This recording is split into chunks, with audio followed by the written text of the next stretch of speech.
This is a state of garrisons in Rise of Kingdoms. With the popularity of the last video and the meta shifting, I thought it was an appropriate time as ever to revisit the state of garrisons. So in today's video, I'm going to be covering each of the major troop types, as well as leadership garrisons, and where they really stand in the current meta. But without further ado, let's get started.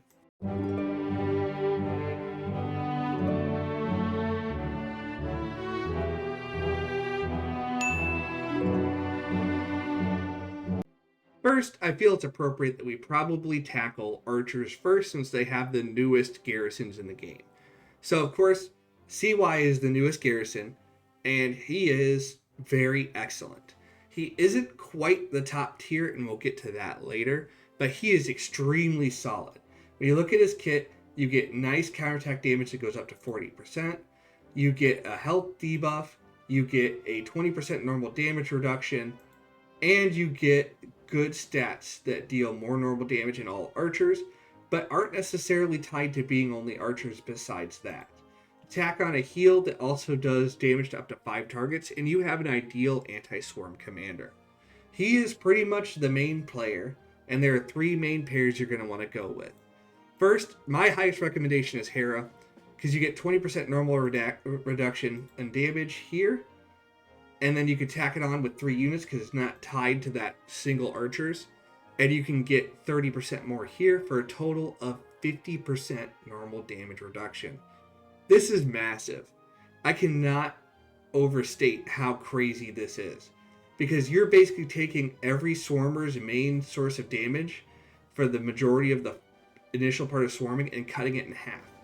This makes it harder to focus down enemies. It makes it harder to do a lot of that damage. Tack on the fact that you will also be dealing 40% increased counterattack damage to those swarmers, and swarming becomes a lot harder to do. It's not foolproof, but it's pretty good. Another alternative is Dido. This is one I only recommend if you already have Dido maxed, because Hera is just so good. And in this case, you'll want to have Dido first. With all archers, you do get a nice little bit of bonuses. With only archers, you take 10% less normal damage, which when paired with this skill means 30%. So you hit the Hera bar, which is an extremely important bar to hit in the current garrison meta. Because to really justify not using Hera, you need to at least have that normal damage reduction if you're going for a swarm resist.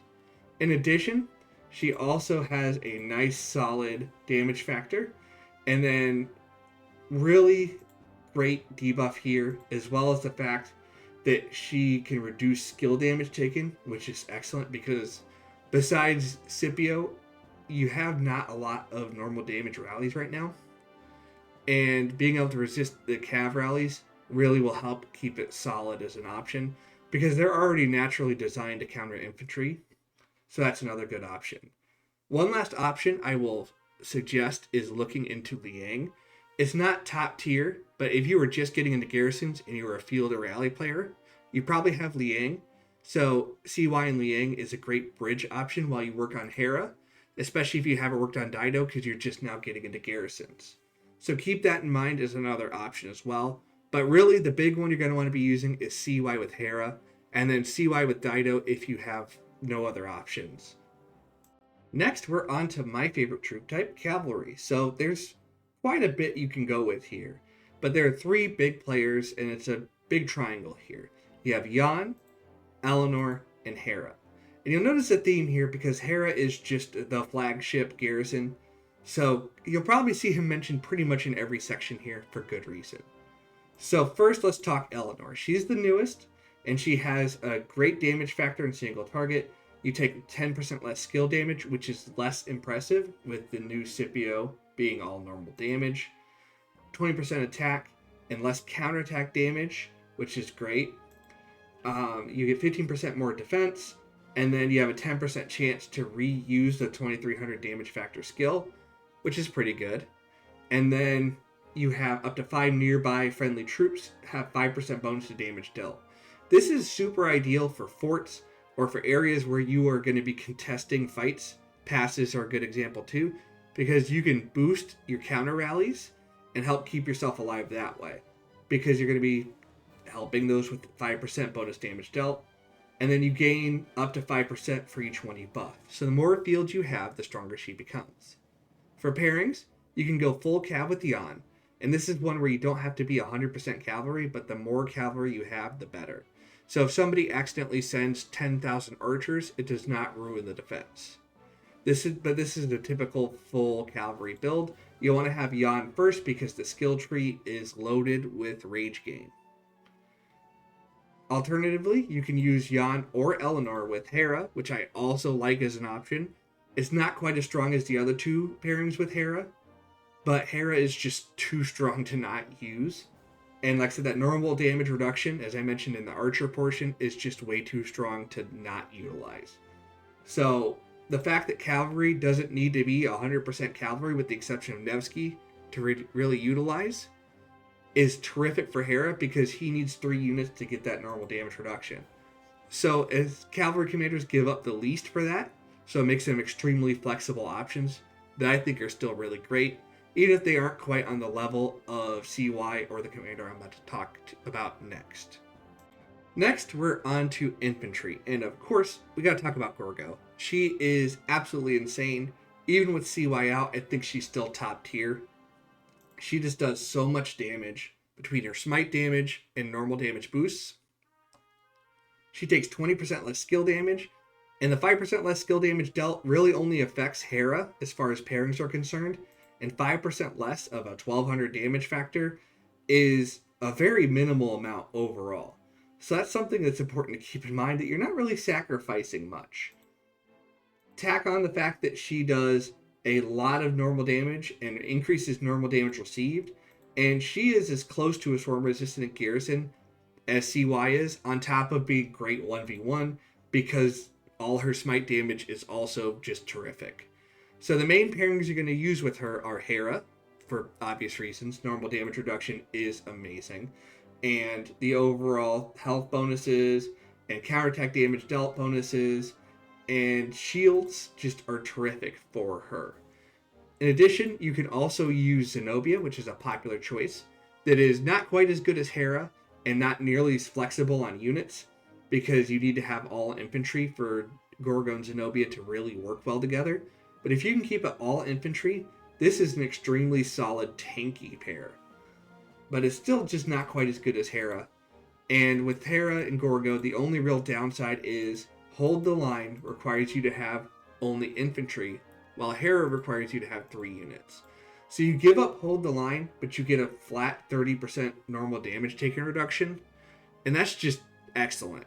So overall, this is a good pair for you to look into as well, if that's something you want. Gorgo Hera is the top pair in the meta right now, and it's just a testament to how strong they are individually, because even though the kits don't really sync up, they are the best pair collectively when placed together. Last, but certainly not least, let's talk about leadership garrisons. And really, there's a couple options here. You have Hera, Lapu, and YSS. So these are the big 3 you're going to be using most of the time when you're talking. You have YSS, Hera, and Lapu Lapu. And really, the way you set up the pair is based on what you want to do. Swarm resistant wise, you want to go with Hera YSS because the stat blocks are so massive between the counterattack damage and normal damage reduction, and damage dealt increases. All damage dealt is terrific. All damage dealt, and overall a 30% bonus to counterattack damage. This is great versus Swarm because the raw stats and the bonuses to damage make pretty much every normal attack you're dealing to Swarmers do a ton of damage. Lapu Lapu is an option that is more 1v1 friendly because he has a higher damage factor but is a lot more fragile. I don't really recommend you building him unless you have a specific intent to build a leadership garrison. And to go 1v1, I recommend you going Lapu Lapu with Hera, because Hera gives a lot more sustainability.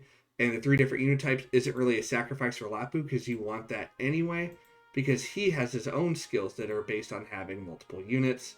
So it's something you want to keep in mind. You don't get as much stat, but you deal a lot more damage, which is great 1v1, but it is more based on having field control. So in summary, really, you're going to want to go with either Lapu Lapu or YSS, depending on if you want to go for 1v1 damage or swarm resistant. And then you put Hera as the other commander in either case. But with that, we will wrap up our discussion on the state of fall garrisons.